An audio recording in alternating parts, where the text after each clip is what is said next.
We are approaching the time of year where we're getting closer to finals. The test taking becomes really critical, whether you're in middle school, junior high, high school, or college. It's really good to start planning now so you can make sure you're successful and have a plan of attack. So here are some tips in making sure that you're studying correctly in preparing for your testing. One is look at each of your classes and figure out how much time you're going to need to give each of those classes time to study for the test. So let's say, let's say you have 5 classes and you think each one of those tests are going to take about 3 hours each to study for. So if there's 5 tests and 3 hours each, that's 15 hours. So the next step is, where are those 15 hours going to come from? If you don't plan it, it's not going to happen, and you're going to find yourself procrastinating, potentially waiting till the last minute, cramming the night before, which is the worst thing you can do. So you can plan out your time. When you do that, you want to follow some basic principles in how to study.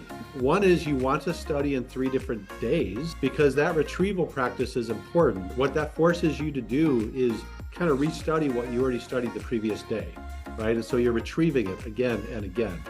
Studying in 3 different locations is really helpful because it builds different associations for you to be able to retrieve the information different ways. So study the content in a different location, outside, inside, different rooms, things like that. The most important dynamic, though, in studying effectively is to do what's called active studying, okay? So reviewing information is not studying, just kind of like reading through your notes, kind of looking at the information you've already learned.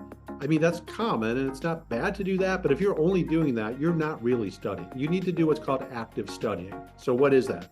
Active studying is taking the content and turning it into a different outcome. So you can take that content and turn it into an outline, for example. You can turn it into a visual map, for example.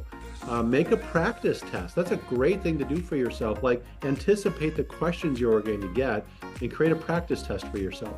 What that shows is you're really able to grasp and understand and manipulate the content in subjects that require problem solving. Math being the most obvious, but other things like chemistry, for example. Active study is actually doing a lot of problems, right? So just do them over and over and over again to show yourself and to ingrain in your brain how to actually solve those problems, because that's what you're going to face in a test. So that's what active studying looks like.